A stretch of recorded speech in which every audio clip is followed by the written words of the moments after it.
नमस्कार विक्रम सर. नमस्कार नमस्कार. रंगमंडळीमध्ये तुमचं मनापासून स्वागत करते मी. आणि आज खरं सांगायचं तर खूप भारावल्यासारखं वाटतंय. का? ज्यांना मी लहानपणापासून पाहत आलो, अभिनयाचा वस्तुपाठ, अभिनयाची युनिव्हर्सिटी, विद्यापीठ, आणि तुम्हाला दरवेळेला पाहताना तुमच्याकडनं तुमचे वेगवेगळे परफॉर्मन्सेस पाहताना असं मी ठरवायची की आज पाहायचं आणि काहीतरी शिकायचं, हे काय करता. आणि पाहायला बसलं की आम्ही नुसतेच पाहत राहतो. शिकणं बिकणं सगळं राहून जातं. सो आज तुमच्या ह्या इतक्या वर्षांच्या अनुभवाच्या सागरातनं आम्हाला काही मोती वेचता आले तर आम्हाला खूप आनंद होईल. अगदी सुरुवातीला तुमच्यातला अभिनेता कसा सापडला तुम्हाला? कधी, कसा, केव्हा? अभिनेता कसा सापडला याचं उत्तर, पोटामध्ये भूक जी होती ती स्वस्थ बसू देईना. मला मुळीच अभिनेता वगैरे व्हायचं नव्हतं. माझ्या स्वप्नातही मी कधी अभिनेता वगैरे होईन असं मला वाटलं नव्हतं. परंतु शिक्षण घेऊन कॉलेजमधलं, लौकिक अर्थाने ज्याला शिक्षण म्हणतात, ते घेऊन काही पुढे फायदा होणार नाही आहे हे लक्षात आल्यानंतर असं वाटलं की प्रयत्न करून बघूया. माझ्या दृष्टीने अभिनयातलं ओ कठ्ठो मला कळत नव्हतं. मी जेव्हा असं ठरवलं की आपण अभिनेता व्हावं, तेव्हा मला काहीही कळत नव्हतं, माहिती नव्हतं. ABCD सुद्धा माहिती नव्हतं. ही साधारण 1968 मधली गोष्ट आहे. आणि त्यावेळेला खूप लोकप्रिय असलेले लेखक, दिग्दर्शक, नट आणि नाटककार बाळ कोल्हटकर यांच्या खूप गाजलेल्या आणि लोकप्रिय नाटकामध्ये मी अचानक जाऊन उभा राहिलो. म्हणजे त्यांनी बोलवलं मला आणि सुरुवात केली मी. परंतु त्यापूर्वी माझं बालपण जे गेलं ते तत्कालीन नामांकित असे जे आणि लोकप्रिय असे जे नट होते त्यांची कामं, इन्क्लुडिंग माय फादर, ही मी अशी पिठामध्ये बघून, भानुविलास थिएटर होतं तिथे नाटकाचे प्रयोग व्हायचे. आता भानुविलास थिएटर आहे की नाही पुण्यात मला माहिती नाही. आहे पण तिथे काही होत नाही. किंवा भरतनाट्य संशोधन केंद्र किंवा पेरुगेट स्कूलमध्ये मंडप घालून 8 दिवस काहीतरी नाटकाचे प्रयोग व्हायचे. लहान होतो मी त्यावेळेला. तर त्यावेळेला मी ह्या लोकांची नाटकं पाहायचो आणि ते आवडायचं मला त्यावेळेला. नंतर न आवडणं हे नंतर सुरू झालं. का बरं? मी शिकायला लागलो, अभ्यास करायला लागलो की अभिनय, त्याची व्याख्या ठरवायला लागलो शिकून. आणि मग अभिनय हा करून दाखवण्याची गोष्ट नाही आहे, ती त्याच्यावर विश्वास असला पाहिजे. आपण जे जे बोलणार आहोत 1000 लोकांसमोर, त्याच्यावर आपला विश्वास असला पाहिजे. पण वाक्य बोलून दाखवणं आणि लोकांना आपला चेहरा दाखवून अभिनयाची विक्री करत राहणं हे मला पसंत पडेना. आणि मग मी माझा स्वतंत्र अभ्यास सुरू केला. पण 68 माझ्या ह्या प्रवासाला सुरुवात झाली. टू बी प्रिसाईज 6 मे 1968. 6 किंवा 5 मे असं. 5 मे. वाव. पहिलं नाटक केलं तेच कमर्शियल होतं. आणि तेच कमर्शियल होतं. त्याचे 580 प्रयोग झाले होते. झाले होते. 581व्या प्रयोगापासून मी सुरुवात केली. कुठलं होतं ते? वाहतो ही दुर्वांची जडी. लोकप्रिय नाटक होतं. आणि बाळासाहेब कोल्हटकर यांचा एक दबदबा होता त्यावेळेला रंगभूमीवरती. असा दबदबा निर्माण करणारे अनेक नट आणि दिग्दर्शक आणि लेखक रंगभूमीनी पाहिलेले आहेत, प्रेक्षकांनी अनुभवलेले आहेत. ते सगळे लोकप्रिय नट होते आणि त्यांना मी बघत होतो. परंतु हळूहळू माझ्या लक्षात आलं की नाही, मला हे नाही करायचं. करत असताना वाहतोही दुर्वांची जोडी करत असताना मला माहिती नाही केव्हापासून, पण मी असं ऐकतो म्हणजे मला शांताबाई जोगांनीच सांगितलं की डॉक्टर लागूंनी माझं 68 मध्ये ते नाटक पाहिलं. तेव्हा डॉक्टर लागू ऐन फॉर्मात होते. ते म्हणाले, हा एकटाच मुलगा त्याच्यामध्ये सगळ्यांच्यामध्ये वेगळा आहे, हा अभिनय करत नाही.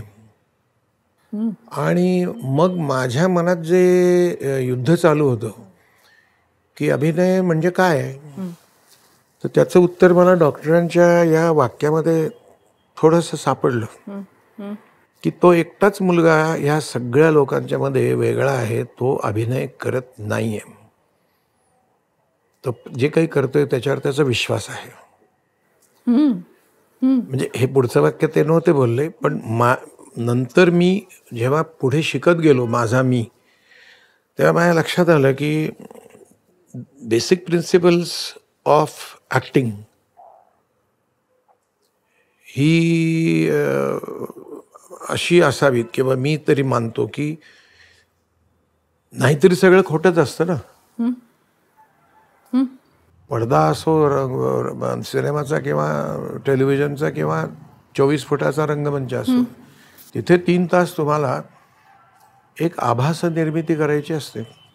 आणि आभासाची निर्मिती करणं म्हणजे कला आहे. त्यामुळे तुम्ही तिथे एवढंच खोटं करायचं की ते फारच खरं वाटलं पाहिजे. क्या बात आहे. खोटंच आहे सगळं, पण ते इतकं परफेक्टली खोटं करायचं की ते सगळं फार खरं वाटलं पाहिजे. आणि तो विचार घेऊन मी पुढे माझा प्रवास सुरू केला.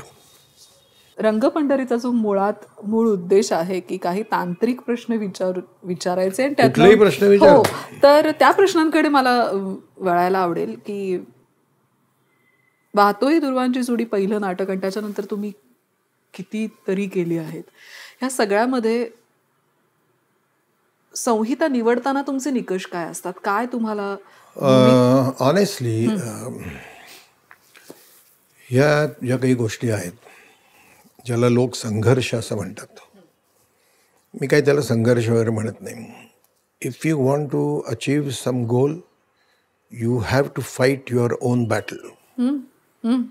त्यामुळे तेव्हा अजिबात नवीन माणसांना कधीच, आजसुद्धा नवीन माणसांना व्हॉइस नसतो.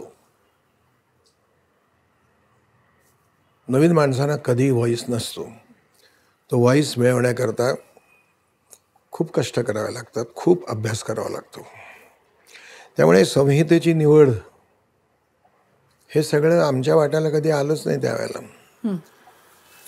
जोपर्यंत मी जास्वंदी केलं नाही, सई परांजपेंचं, तोपर्यंत माझ्याकडे हे अधिकारच नव्हते की संहिता काय आहे ती मी वाचतो, त्याच्यावर विचार करतो वगैरे. कसला आलं, काही नाही.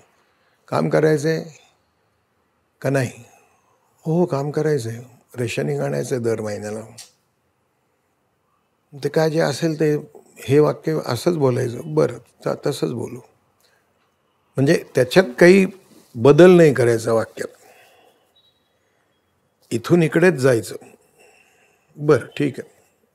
ह्या वेळेला इथून उठायचं, प्रेक्षकांच्याकडे बघायचं, हे हातवारे करायचे, हे जे काही दिग्दर्शक सांगेल ते करत राहायचं. ह्याला आता संघर्ष म्हणायचं का नाही, आय डोंट नो. मला नाही वाटत. ज्यांनी त्यांनी आपापला मार्ग एकदा ठरवल्यानंतर इतके काटे आहेत, इतके खड्डे आहेत, दगड आहेत, ह्या तक्रारी करण्यात काही अर्थ नसतो. So don't complain. This is what I understood. Never complain. तर मी जास्वंदी ह्या नाटकामध्ये विजया मेहतांच्या बरोबर प्रथमच त्यांच्या दिग्दर्शनाखाली काम केलं आणि माझ्यामध्ये आमूलाग्र बदल झाले. आणि जे आमूलाग्र बदल झाले असं मी म्हणतोय ते इतके महत्त्वाचे ठरले की मग संहितेकडे कसं पाहायला पाहिजे, एकूणच नाटकाचा विचार कसा करायला पाहिजे, त्यात जे काही म्हटलेलं आहे आणि म्हटलेलं नाही तेही बाहेर काढणं, हे कसं करायला पाहिजे याचा विचार मी माझ्या गुरु डॉक्टर विजया मेहता यांच्याकडून शिकत आलो. त्या बाईंच्याकडे फक्त मी ते पहिलं नाटक केलं, त्याच्यानंतर अनेक वर्ष मी बाईंच्याकडे नाटक नाही केलं. मी बाईंचं कुठलंही शिबिर 1 मिनिटाकरता सुद्धा अटेंड केलेलं नाही. परंतु त्यांचं शिबिर चालू असताना मी दरवाजाच्या आड बाहेर उभा राहून मी ऐकत होतो आणि माझ्या लक्षात आलं की अरे हे या बाई शिकवत आहेत, हे महत्त्वाचं आहे, हे आपल्याला शिकलं पाहिजे, याचा अभ्यास केला पाहिजे. आणि मी तो सुरू केला. मग त्या अभ्यासामध्ये काय काय आलं तर भरपूर वाचन आलं, बियॉन्ड युअर इमॅजिनेशन वाचन आलं. म्हणजे एक उदाहरण सांगतो. डॉक्टर डेझमंड मॉरिस याचं मी नेहमी उदाहरण देतो. ह्या नावाचा जगातला सर्वश्रेष्ठ असा एक, म्हणजे ज्याला आपण झुऑलॉजिस्ट म्हणू जगातला, तो इंग्लंडचा डॉक्टर डेझमंड मॉरिस. ह्याचं एक पुस्तक मी वाचलं 1981 साली किंवा 80 साली. आणि मी अवाक झालो की एक प्राणीशास्त्रज्ञ माणूस नावाच्या प्राण्याचा त्याच्या नकळत एवढा अभ्यास करतो, त्याच्या संपूर्ण शरीराचा अभ्यास करत होतो. तर हे सगळं ज्ञान आपल्याला आपल्या क्षेत्रात रंगभूमी किंवा चित्रपटामध्ये उपयोगी आणता येईल. आता एक प्राणीशास्त्रज्ञांनी जे काही लिहिलेलं आहे मनुष्य प्राण्याबद्दल, ते सगळं ज्ञान एका नटाने रंगमंचावर किंवा पडद्यावरती भूमिका करत असताना आणणं म्हणजे काय तर वॉचिंग अ ह्युमन ॲनिमल. मी नेहमी उदाहरण देतो. Temporary moving territory of every animal. म्हणजे तू आता बसलेलेस, तुझ्या भोवती एक रिंगण आहे, ते तुझं स्वतःच आहे. बाय अनरिटन लॉ, मी और any other woman can not and should not cross that circle. हा लिहिलेला नाही आहे कुठे, पण हा नियम आहे. अंडरस्टूड आहे. तू बघ ना, कुठलंही क्यूज बघ, माणसं एकमेकाला अशी चिकटून उभी राहत नाहीत, अशी राहतात अंतर ठेवून. They unknowingly respect everybody's personal moving territory. So every animal has his own personal territory. ह्या टेरिटरीत जेव्हा एकत्र होतात तेव्हा त्याचे विविध अर्थ होतात. म्हणून नटांनी संपूर्ण शरीराचा अभ्यास करून जे काही करायचे ते विश्वासपूर्वक केलं पाहिजे. आणि म्हणून एक उदाहरण देतो तुला, म्हणजे ऍक्च्युअली उदाहरणं अशी लक्षावधी आहेत. When a man and woman they are embracing each other, त्यांच्या मनात जराशी सुद्धा शंका आली ना एकमेकाबद्दल, तरी त्यांच्यामध्ये एक एक अदृश्य अशी न दिसणारी अशी एक जागा राहते. ऍक्च्युअली जागा नसते दोघांच्या शरीरात, पण मग त्यामुळेच ते खोटं वाटतं. When they are doing it, they have to do it with full conviction. मला जेव्हा एखाद्याला टेरराईज करायचंय त्यावेळेला त्याच्या टेरिटरीमध्ये जाऊन त्याच्या डोळ्याला डोळ्या देऊन फक्त बघत राहणे, दिस इज टेरर. त्याच्या नाकाजवळ नाक देणे, this is big. At any moment the war will start.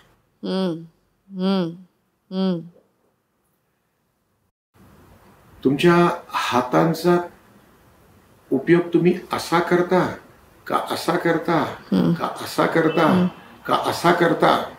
So you have to know your whole body and you have to have the knowledge of how to use your whole body as the tool to present a portrait. मी एकच माणूस, त्या माणसाचे हात कमरेवर गेले तर अर्थ काय होतो, हात छातीवर त्याने घेतलं तर अर्थ काय होतो, पायात अंतर ठेवून हात असे घेतलं तर अर्थ काय होतो, पाय जोडून त्यांनी हात असे केलं तर काय होतो, पाय जोडून एकमेकाला मान खाली घातली तर काय होतो. माणूस एक, शरीर तेच. There are so many images. So you have to understand what your body sends signals to the world around through without your knowledge. हे तुम्ही मॅन वॉचर असल्याशिवाय होणार नाही. त्याच्यासाठी अभ्यास जरुरी आहे. जनरली स्पीकिंग लोक म्हणत असतात, जगभर बॉडी लँग्वेज नावाचा एक शब्द आहे. पण मला पुढची मी पुस्तकं वाचत गेलो. ज्युलियन फास्टचं पुस्तक आहे, there is body politics, there is body economics, there is body mathematics, science, आणि language. These are the unspoken languages in our area. नटांच्या क्षेत्रामध्ये, स्क्रिप्टमध्ये अनस्पोकन लँग्वेजेस खूप आहेत. मग त्याचा मी अभ्यास करायला लागलो की what is the language of the eyes? What is the language of the silence? Language of the silence, it exists. What is the language of movements? What is the language of touch? What is the language of gestures, postures? या सगळ्यांचा मी भरपूर अभ्यास केला. त्या माणसाची खूप पुस्तकं आहेत आणि ती सगळी मी वाचली. काही रिपिटेटिव्ह आहेत. म्हणजे मॅन वॉचिंग मी त्याचं आधी वाचलं, मग मॉरिसचं. मग त्याचं ॲनिमल वॉचिंग वाचलं. मग त्याचं मी ह्युमन झू वाचलं. इंटिमेट बिहेवियर वाचलं. आणि आय वॉज इन की केवढं ज्ञान आहे हे. आणि हे आपण जर ट्रान्सफॉर्म केलं आपल्या क्षेत्रामध्ये तर आपण काहीतरी वेगळं करू शकू. वेगळं म्हणजे काय, अभिनय न करणं करू. I hate people who act. I never ask my students to act. I ask them not to act. अभिनय करून दाखवणाऱ्यांना मी सांगतो, पहिल्यांदा वर्गाबाहेर जा तुम्ही, नको मला. अभिनयाची विक्री करणारे salesman, salesgirls, I don't like them. You believe in it. तुमचा विश्वास असला पाहिजे. पापड्यांची उघडझापसुद्धा जॅपनीज नो थिएटर जे आहे त्याच्यामध्ये पापड्यांची उघडझापसुद्धा you have to believe in it. त्यावेळेला तुम्ही, आणि ते पुन्हा एवढंच खोटं की ते फारच खरं वाटलं पाहिजे. म्हणून मग it is a science, it is mathematics, अशा विचारापर्यंत मी आलो. आता आणखीन एक पुढचा मुद्दा मी माझ्या एका पुस्तकामध्ये मी लिहितोय, त्यात मी मांडतोय आणि तो सिद्ध करून दाखवतोय की अभिनय नावाचे जे काही आहे कृती, ही फक्त माणसालाच येते असं नाही आहे.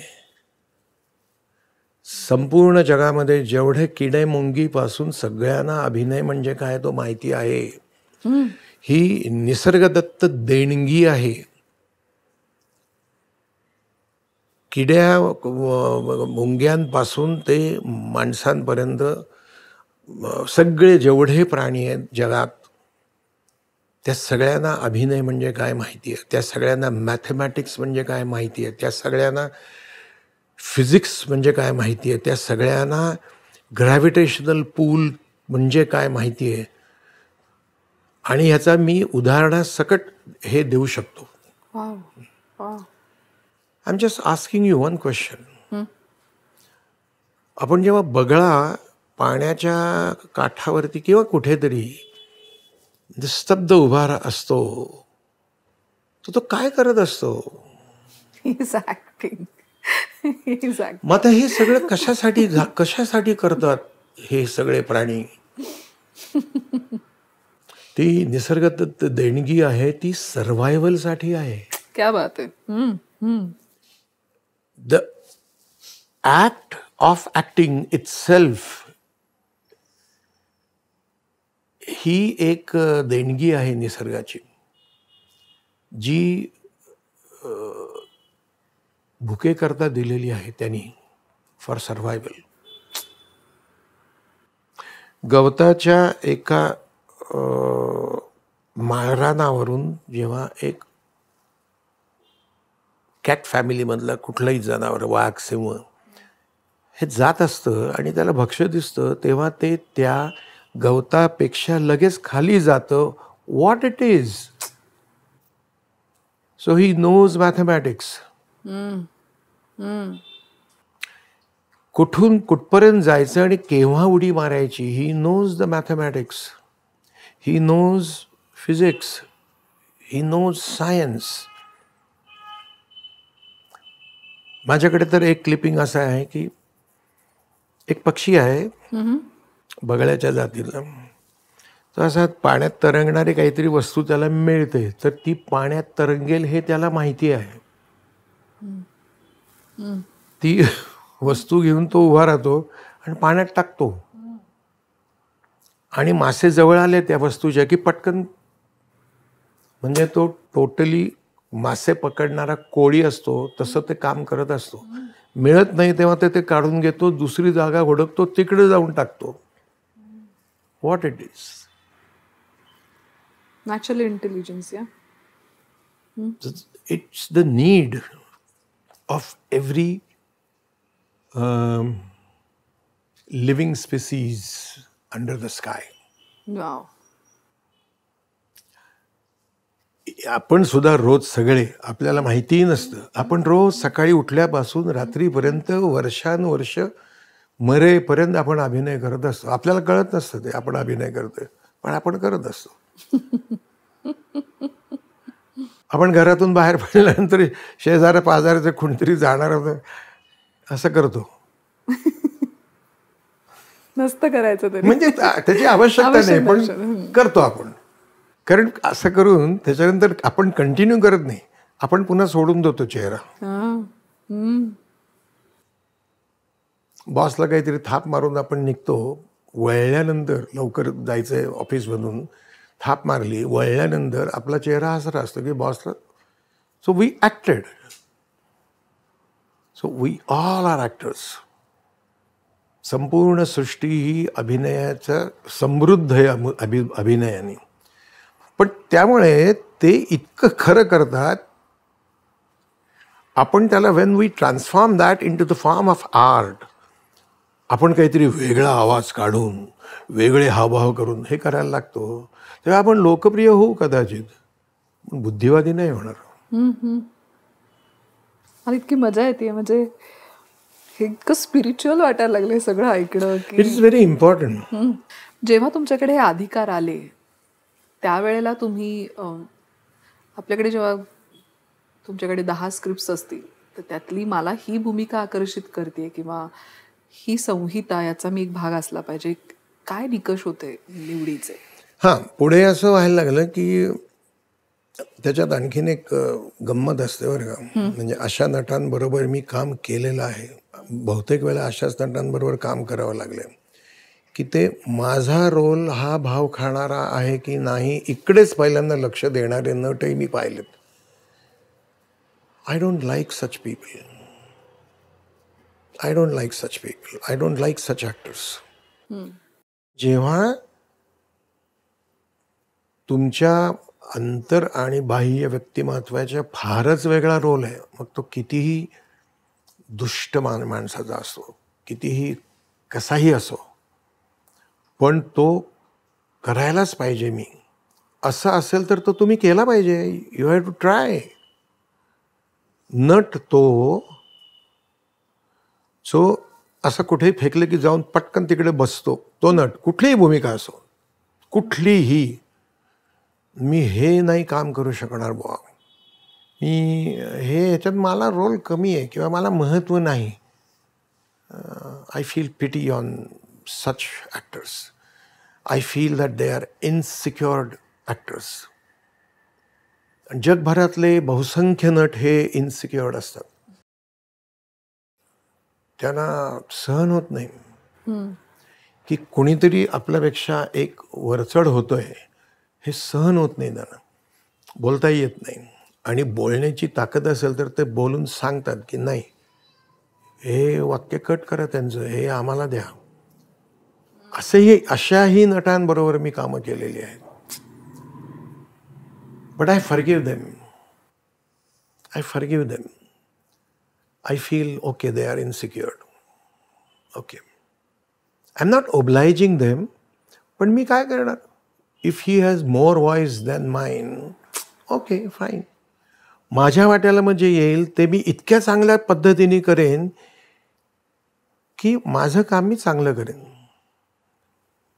एंड.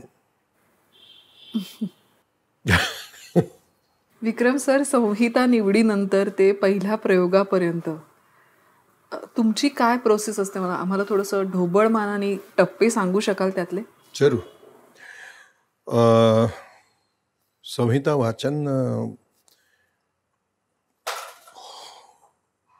वाचन होतच. निदान आजचा दिग्दर्शक तरी, म्हणजे गेल्या 5-25 वर्षामध्ये मी पाहतोय त्याप्रमाणे आजचा दिग्दर्शक हा सगळ्या नटांना घेऊन संहिता वाचन करतोच, which is a very good thing. आणखीन पुढे जाऊन मी असं म्हणेन की काही दिग्दर्शक, मी खूप नाही आहेत, थोडे आहेत, पण ते तंत्रज्ञानासुद्धा बोलवतात संहिता ऐकायला. म्हणजे जे साऊंड इंजिनियर्स आहेत ते, किंवा लाईट डिझायनिंग करणारे आहेत ते, सेट्स करणारे आहेत ते, ह्या सगळ्यांना बोलावून आणि नटांना बोलावून संहिता वाचन करतात. संहिता वाचल्यानंतर त्याचा जो जिस्ट आहे, काय सांगायचं लेखकाला, at the end of the day 1000 माणसं नाटक पाहिलेली घरी काय घेऊन जाणार आहेत, कुठला विचार घेऊन जाणार आहेत, तो कुठेतरी नमूद आहे का, होतोय का, काय म्हणायचं आहे त्याला. केवळ हातात कागद पेन आहे म्हणून संवादावर संवाद लिहिलेला आहे अशी ही संहिता आहे का, काहीतरी म्हणायचं आहे त्याला. इकडे माझं लक्ष असतं. ते झाल्यानंतर ते जर येत नसेल तर त्याबद्दल चर्चा होते, म्हणजे मी करतो. ते येत असेल तर उत्तमच आहे,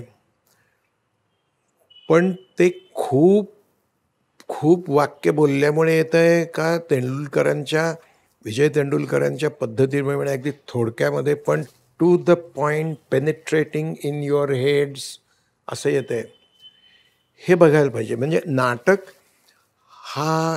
हे माध्यम किंवा मीडिया हा वर्ड ओरिएंटेड असला तरी सुद्धा किती बोलायचं नटांनी, किंवा किती बोलायला लावायचं लेखकाने नटाला, ह्याच्यावर काही बंधनं असली तर बरं. तेंडुलकरांच्या नाटकातून वाक्य फार छोटी पण थेट अशी असतात. त्यांच्या रंगसूचना कंसामध्ये असतात आणि त्या अत्यंत महत्त्वाच्या असतात. म्हणजे रंगसूचना करणारा नाटककार तेंडुलकरांव्यतिरिक्त फक्त मी थोड्या प्रमाणात महेशला पाहिला, एलकुंचवारला, आणखीन एखाद दुसरा, दळवी होते त्याच्यात, जयवंतराव दळवी होते. पण बाकी कोणी रंगसूचना करणारे कंस वगैरे घातलेले मला तरी काही माहिती नाही. याचा अर्थ ते कनिष्ठ नाटककार आहेत असं मी नाही म्हणणार, परंतु रंगसूचना करणारा जो लेखक आहे त्याला नेमकेपणाने माहिती आहे की मला काय सांगायचं आहे, हे फार महत्त्वाचं असतं. तसं तिथे आहे का नाही, ते नसेल तर ते मग दिग्दर्शकांनी घातलं पाहिजे. दिग्दर्शकाच्या ते लक्षात येत नसेल तर एखाद्या नटाने तिकडे त्याचं लक्ष वळवलं पाहिजे रंगसूचनांकडे, जरी त्या नसल्या तरी सुद्धा. आणि मग त्याचं वाचन करून सबटेक्स्ट जे आहे, जे आपण तिथे लिहिलेलं नाही पण तिथे ते आहे, ते बाहेर काढण्याकरता काय करायचं, हा पुढचा तालमीतला भाग आहे. परंतु नाटक वाचताना, संहिता वाचन करतानाच अभिनय करायला लागणं आवश्यक नाहीये. तेच सुरू करतात लोक एकदम. They have to just read it. पहिल्याच वाचनात अभिनयाला सुरुवात करतात लोक. ते जरा it's very funny. Don't act now. ते पचवा आधी, इथे पोचू द्या आधी. तुम्हाला कळलंय का? आणि मग ते तुम्हाला इथून आणि इथून पोचवायचं आहे. त्याचा प्रोसेस आहे. एकदम पहिल्या संहिता वाचनामध्ये अभिनय करणे मला मान्य नाही. तर अशा तऱ्हेने जेव्हा वाचन सुरू होतं, तालमीत नाटक येतं, तेव्हा I feel that I must ask a question to the director की का म्हणून मी आत्ता इथून उठायचं, मला सांगशील का? मी उठेन. I am a very discipline actor. मी इथून काय उठायचं आणि तिथे जाऊन का उभं राहायचं हे सांगशील का? If he is unable to answer that question, मग मी ते नाही करणार. आय मस्ट फील की ह्या क्षणी मला हे केल्याशिवाय गत्यंतरच नाहीये.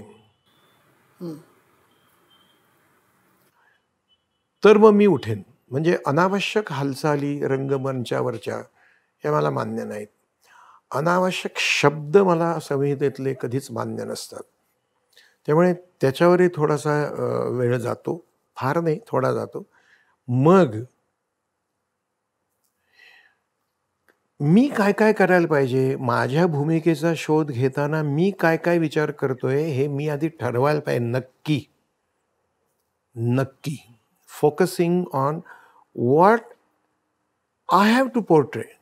माझ्या मनात काय आहे हे मला आधी पक्क माहिती असले. भले ते चुकीचं असेल, ते तो सुधारेल. लेखक आणि दिग्दर्शक दोघांनी तो अधिकार आहे की थांबा, तुम्ही समजताय तसं नाही आहे हे कॅरेक्टर. पण मला अधिकार आहे हा की ही जी कॅरेक्टर मी करतोय ती कुठली आहे, पुण्यातली आहे, मुंबईतली आहे, कोकणातली आहे, नागपुरातली आहे, कुठली आहे, त्याचे श्रवण संस्कार कसे असतील, उच्चारण संस्कार कसे असतील, ह्याचा मी विचार करतो. मग तो हेल मला येतोय का नाही, तो हेल मला कोणाकडून शिकायला मिळेल. किंवा जर मी एखादा पिरियड प्ले करत असेल तर त्यावेळेच्या हालचाली, त्यावेळेचं फर्निचर, त्यावेळेचं वातावरण ह्याची निर्मिती जर योग्य प्रकारे केली असेल तर त्या वस्तू, तो सगळा आसमंत ज्या पद्धतीने मी हाताळायला पाहिजे त्याचा माझा आधी अभ्यास असला पाहिजे. काय उदाहरण सांगा त्यातलं? बॅरिस्टर हे 1910 आणि 1920 दरम्यानच्या काळात घडलेलं नाटक आहे. बॅरिस्टर त्या काळातला हा जो लंडनमध्ये जाऊन शिकून आलेला आहे, तो एका खेड्यामध्ये आहे आणि तो आसपासच्या समाजापेक्षा मैलोनमैल खूप पुढचा विचार करणारा आहे. आणि शिवाय तो थोडा एक्सेंट्रिक आहे, फटकन रिॲक्ट होणारा आहे, इम्पल्सिव्ह, काहीतरी वेगळाच आहे तो माणूस. पण म्हणजे तो वेडा आहे का? तर तो वेडा नाहीये. परंतु हा वेडा आहे की काय, एवढी शंका यावी एवढंच करायचं. त्या भोज्याला जाऊन शिवून यायचं पटकन. I was the student of psychology. मी साधारण कामादांची पुस्तकं वाचली आहेत, फ्रॉइड वाचलेला आहे. मी जवळपास 4000 पानं वाचलेली आहेत मानसशास्त्रावरती, की कशा तऱ्हेने इम्बॅलन्स होतो. मेंदूतली जी केमिकल्स आहेत, बॅटरीज आहेत, ह्याच्यामध्ये इम्बॅलन्स झाला तर ती कुठलीही विकृती तुम्हाला कुठल्याही वयात पकडते. You can't help. तुम्ही अंबानी असा, नाही तर तुम्ही गोखले असा, तुमच्या वयाच्या विशिष्ट वेळेला जर आसपासची परिस्थिती अशी निर्माण झाली तर कुठली तरी एक विकृती तुम्हाला पकडतेच. आणि तुम्हाला कुठल्याही विकृतीने पकडलं नाही तरी सुद्धा तुम्ही थोडे थोडे वेडे असताच. हा नियम आहे. फ्रॉइडचा. त्यामुळे आपण सगळेच जण थोडे थोडे वेडे असतो. आता बॅरिस्टर करताना मला त्या पिरियडमध्ये सूट शिवणाऱ्यांनी एलिझाबेथन जमान्याचा तो सूट शिवून दिला. फर्निचर आणणाऱ्यांनी एलिझाबेथन खुर्च्या आणल्या, टेबलं आणली, अमुक तमुक. द ग गोडसेंनी सेट उभा केला. खूप मोठा माणूस द ग गोडसे. विजया मेहतांनी ते नाटक बसवलं. पण ते नाटक बसत असताना मला इतका अभ्यास करावा लागला की काय केलं म्हणजे हा बॅरिस्टर हा वेडा तर नाही पूर्ण, पण हा आपण समजतो तितकं शहाणाही नाहीये, काहीतरी सटकलंय थोडंसं, एवढंच वाटलं पाहिजे. याकरता मला लोकांच्या डोळ्यांचा अभ्यास करावा लागला. त्याच्यानंतर मला वाक्य कधी आधी आणि हातवाऱ्यानंतर किंवा आधी हातवाऱ्यानंतर वाक्य अशी गणितं शोधावी लागली. वाव. आणि ते खूपच चॅलेंजिंग होतं ते, आणि आहे अजूनही. मी त्याचे 250-300 प्रयोग केले. आजही मला असं वाटतं की अजून राहून गेलं खूप शोधायचं, खूप राहून गेलं. अत्यंत कॉम्प्लेक्स कॅरेक्टर आहे ती. म्हणजे चुकून, म्हणजे मी नशीबवान आहे की माझ्या वाट्याला ती भूमिका आली बॅरिस्टर, की मध्येच स्वर त्याचा एकदमच उंच जातो आणि एकदमच तो हसायलाही लागतो आणि एकदमच तो निराशही होतो, एकदमच तो संतप्तो पण समोरच्या माणसावर, आणि नंतर काहीच झालं नाही. म्हणजे त्याला माहितीच नाही हे काय चाललंय ते. भोज्याला जाऊन शिवून येणं एवढंच. फाइंडिंग द सबटेक्स्ट, त्याचं एक उदाहरण त्या नाटकातलं देतो. त्यातला एक सीन असा आहे की ग्लोरिया नामक एक गोरी युवती या बॅरिस्टरवर तिकडे इंग्लंडमध्ये असताना प्रेम करत असते, एकतर्फी. आणि बॅरिस्टर तिला सातत्याने सांगत असतो की let us be friends, don't get involved in me, I am your friend, every day I give you flowers, you give me flowers. आपण फुलं देतो एकमेकांना, एकमेकाचं शुभचिंतन करतो, इतकं पुरे आहे. याच्यापेक्षा जास्त जवळ येण्याचं काही कारण नाही आहे ग्लोरिया. आणि ती म्हणते की no, I want you and I want to marry you. आणि तो तिला सांगतो परोपरीने समजावून की you see, the reason why I can't accept this proposal because I am committed to somebody in India. तिने काय करावं मग? सो एका दृष्टीने तो अत्यंत प्रामाणिक आहे, आणि दुसऱ्या दृष्टीने त्याला जेव्हा ग्लोरिया ही वेडी झाली, ती असायलममध्ये लंडनमध्ये, हे कळल्यानंतर त्याचं जे काही होतं ते विदारक आहे, ते भयानक आहे. इथे पहिला अंक संपल्यानंतर दुसऱ्या अंकामध्ये जेव्हा भाऊराव त्याच्याकडे येतो, कारण भाऊरावला आधीच मावशीनी, बॅरिस्टरच्या मावशीनी सांगितलेलं असतं की आज साहेबांचं काही खरं नाही आहे, रात्रभर झोपलेलं नाही आहे, आणि रात्रभर न झोपणे हे सुद्धा त्यातलं एक कारण आहे. विचारांनी नुसतंच नाही, ही वेडी माणसं कधी कधी नाही झोपत, 2-2, 3-3 दिवस झोपतच नाहीत, बडबडत असतात एक स्वतःशी. तर ती सांगते की जरा सांभाळा, आणि त्याला म्हणा जाऊ नको आज कोर्टामध्ये. आणि ती जाते निघून मावशी, माझं काही तो ऐकणार नाही, तुम्ही जरा सांगा. तो तरुण मुलगा भाऊराव, तो येऊन म्हणतो काय म्हणताय आज? तो म्हणतो काही नाही, बसलोय. आज काय घरातच आराम का? तो म्हणतो हो आज आराम, मावशीबाईंचा हुकूम सुटलेला आहे, आज कुठेही जायचं नाही.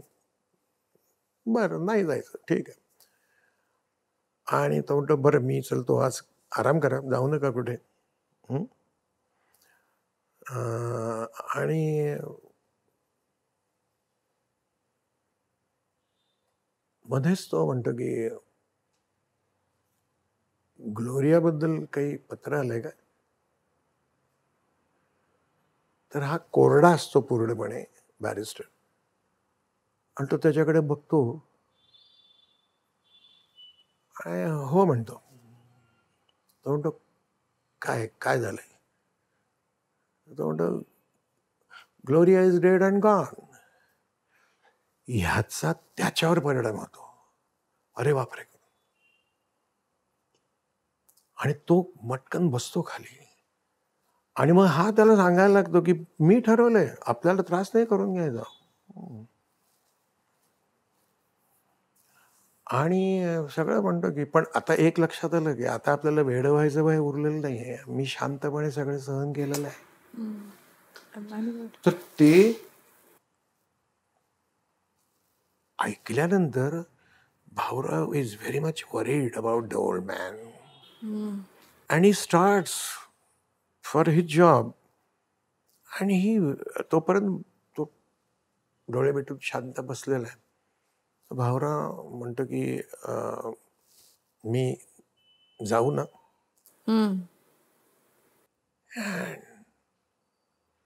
इथे बॅरिस्टर फुटतो की केवढं प्रेम आहे या मुलाचं माझ्यावर. तो एवढंच म्हणतो, मी जाऊ ना. आणि लुक्स ॲट हिम. मी हात करतो आणि ही स्टार्ट्स क्राईंग. भाऊराव येतो. Don't I am sorry. खूप कंट्रोल केलं होतं पण आय एम ऑल राईट नाव.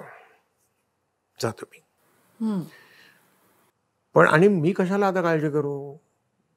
माझ्या आसपास सगळेजण आहेत. तुम्ही आहात, तुमची बायको राधाक्का आहे, पंपू शेड आहे तुमचा मुलगा, माझा पंपू शेड आहे म्हणतो. आणि तो म्हणतो की त्याला मी माझा पंपू शेड म्हटलं तर चालेल ना? तो म्हणतो चालेल ना. विचारताय का चालेल?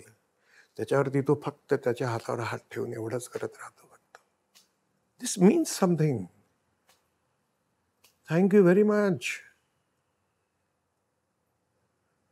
आणि म्हणतो जाऊ नका, जाऊ नका, मी आलो. आणि आत जातो आणि ग्लोरियाचे झगे घेऊन येतो असे गुंडाळी करून. आणि तोपर्यंत तो वाट बघत असतो भाऊराव. तर पहिल्या अंकाच्या शेवटी ग्लोरियाचे झगे असे प्रेतासारखे घेऊन आलेला हा माणूस किंवा तिलाच उचलून घेऊन आलेला माणूस जो ग्लोरियाचे झगे उलटे पालटे गुंडाळून आणतो. तो म्हणतो, हे घ्या ग्लोरियाचे झगे. आता या जागेत ती गेली, आता याचं काय करायचं? तर आपल्या पप्पू शेटला झबली करायची, वहिनींना चोळ्या करायच्या.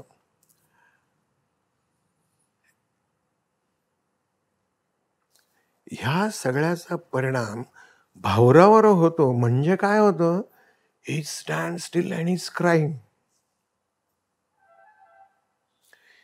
की केवढं सहन करतोय माणूस. आणि हा हसतोय. काय झालं तुम्हाला? काय झालं? करायचं ना? करू नको. जातो. एवढीच वाक्य. But they cut your heart.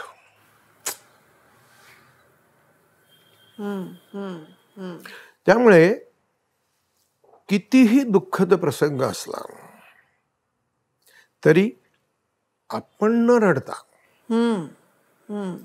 आपलं दुःख हे हसण्यावर नेऊन